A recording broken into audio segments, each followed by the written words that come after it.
Welcome, Red Eyes members. Good to have you here, and thank you for tuning in. We are continuing our fascinating discussion with author and researcher Gary A. David. And I want to begin this segment to actually talk about the title of your book, Eye of the Phoenix. Tell us a little bit about that, if you will. Obviously, what comes to mind is, either if we talk about the Eye of Horus, or even the all-seeing eye of the dollar bill. Does that have anything to do with it, Gary?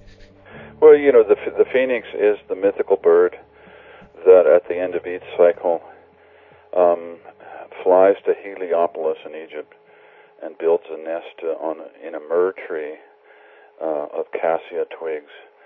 And this becomes the bird's pyre upon which he is reborn.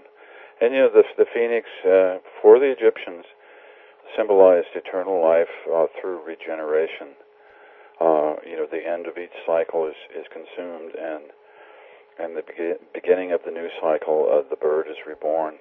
So this is kind of relevant to our time right now. We're seemingly at the end of a cycle or an end of an age, and hopefully the age will be reborn. For the Hopi, it's the passage between the fourth world and the fifth world.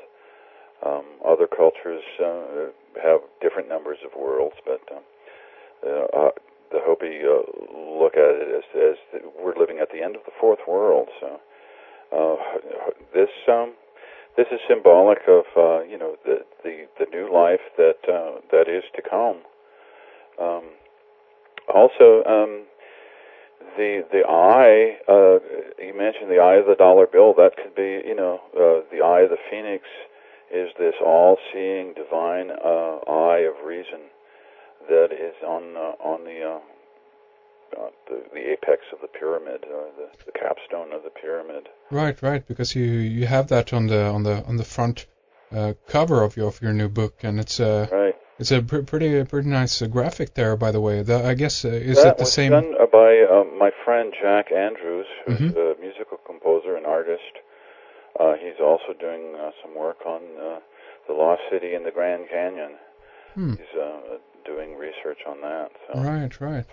Very nice. And the eye, as you said, that the what do you call it? The displaced capstone, the chief cornerstone of the pyramid. It's in the backdrop of your book there.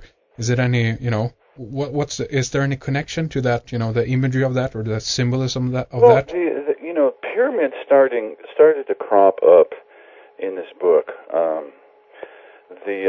When I talk about the city of Phoenix, for instance, we might as well talk about that because that, strangely enough, has to do with pyramids.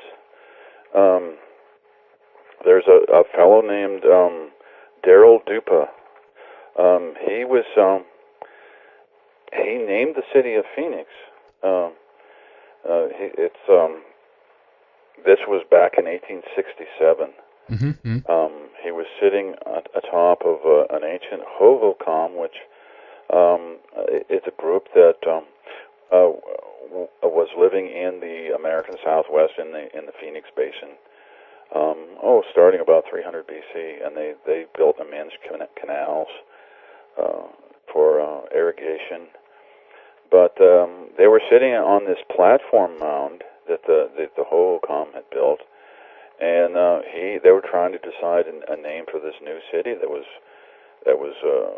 being formed in the late 1800s. And he decided that he wanted to call it Phoenix, because it was, like this bird rising out of the desert. And this guy, he was kind of a character. He was a Freemason, like a lot of the early pioneers in Phoenix. They were Freemasons. He was classically trained. He could speak Greek, Latin, Italian, French, Spanish. He was very well read. He could, quote Shakespeare endlessly, especially if he was oiled up with a shot of whiskey or two. Right. He was one of the early pioneers of this region, and he was quite a character. And I recently went to his grave site, and it's in the Pioneer and Military Memorial Park in Phoenix, and it's in the Masonic section. He's buried in the Masonic section. Mm-hmm. So he was indeed a Mason, but he's the one that wanted the city to be named after this mythical bird. It's kind of funny that the American Southwest is also called Aztlan, which literally means the place of the heron. Now, a heron is kind of the naturalistic version of the phoenix. So the heron many times is seen perched upon a pyramid in Egyptian hieroglyphics. Mm-hmm. You can see this in many places, the heron. And this is basically the phoenix is also called the Bennu bird. Right. But, it's interesting that this place, the American Southwest, was called Aztlan, the place of the heron, which that's literally what it means. And but yeah. There's a lot of, like I said, pyramids that crop up in this in this context, and this is in my new book, Eye of the Phoenix. For instance, the first governor of Arizona, he served a number of terms. He's buried in an Egyptian-style pyramid in Phoenix. It's you can go see his gravesite. It's a white-tiled, Egyptian pyramid. He had gone to Egypt, and he came back and wanted he and his family to be buried in this Egyptian-style pyramid. And so it's kind of a funny thing to go into Phoenix and see someone buried in a pyramid like this. Is that the only one? It's not too far from a Hohokam archaeoastronomical site. It's called Hole in the Rock. If you're ever in the Phoenix area, you can go visit the Hole in the Rock and see the archaeoastronomy involved there. But it's right by George Hunt's Egyptian-style pyramid. It's a mausoleum. Other pyramids of famous Arizonans, the Apache war chief Geronimo is also buried in a pyramid, but that's in Fort Sill, Oklahoma. The father of Arizona, Charles Poston, who named the Arizona Territory in 1863, he's also buried in a pyramid. So all these pyramids are cropping up in this connection. So I thought it was fitting to have a pyramid on the cover of the book with the divine eye of reason. Very interesting. And of course, what comes to mind here is that I think it's chapter 1, if I'm correct, of your book, it's called Mystery Mesa, a Masonic temple besides an ancient Hopi village. And is this the Masonic temple you're referring to, or is this another one? This is it's kind of a strange story. I went to visit this Hopi ruin site. It's technically called Cottonwood Creek Ruin. It's by Winslow, Arizona. It's by another larger site called Homolovi, which was a huge ruin, and in the Orion correlation, this corresponds to Betelgeuse, the star Betelgeuse, right? Homolovi. But this smaller Cottonwood Creek ruin, it had about 50 rooms. It wasn't very big, but there are a number of petroglyphs on the mesa itself. Okay, Hopi petroglyphs.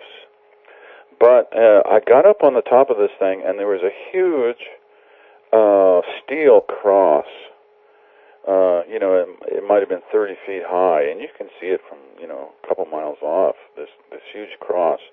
And this cross was not, within 30 yards or so of the foundation of this ancient Hopi ruin site. And apparently, the Masons in Winslow, Arizona, had built this outdoor ritual site. And when I got up there, there was an amphitheater that they had built, and it was they had a kind of concrete pillars that they had erected, and there was a three-tiered platform that they held their ceremonies on, and there was a kind of a basin-like structure that they did use for some reason. I'm not really sure why.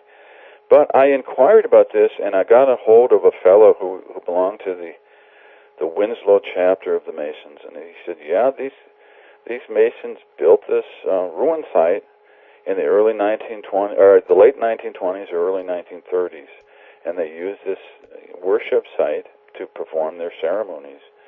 But I thought it was very strange that they'd build this right next to these Hopi ruins, and right next to these petroglyphs that are quite striking. In the first segment, I mentioned the ant people and the petroglyphs. There's right. Petroglyphs of the ant people there on this mesa, and those are pictured in my book. Mm-hmm.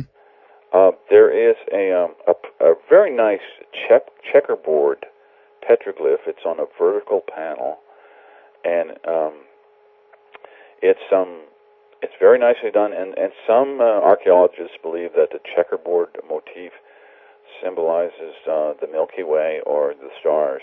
Mm-hmm. But of course, the checkerboard is also found on every Masonic temple in the world. The buildings, they have a checkerboard floor, right, for their building. So I'm just wondering why the Masons would choose this particular spot with all this lore, these petroglyphs. There's a symbol of Venus, alchemical symbol of Venus, carved in the rock.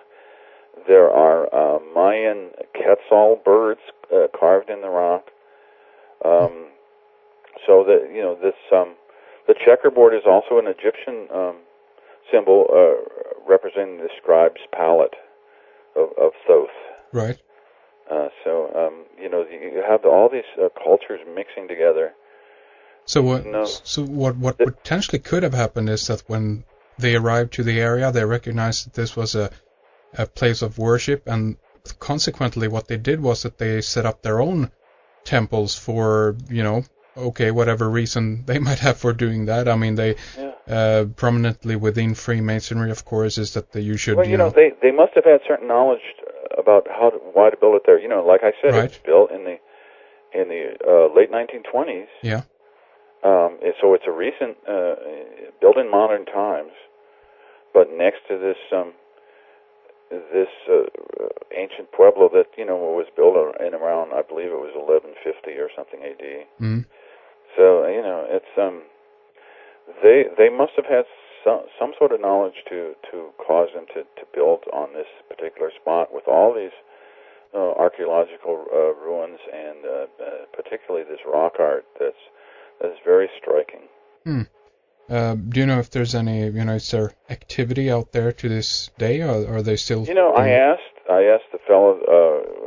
I talked to this fellow who was part of this lodge, and he said they don't really meet out there anymore. They meet in the town, but right. In the early 20th century, they were meeting at this place. And I mean, I know that you wrote about and have a picture also on this and in one of your articles that you wrote that relates to the three peaks with three birds on top of it. Do you know which one I'm referring to? Oh, yeah. I call that, and there's a chapter in my new book, it's called The Great Pyramids of Arizona. Right.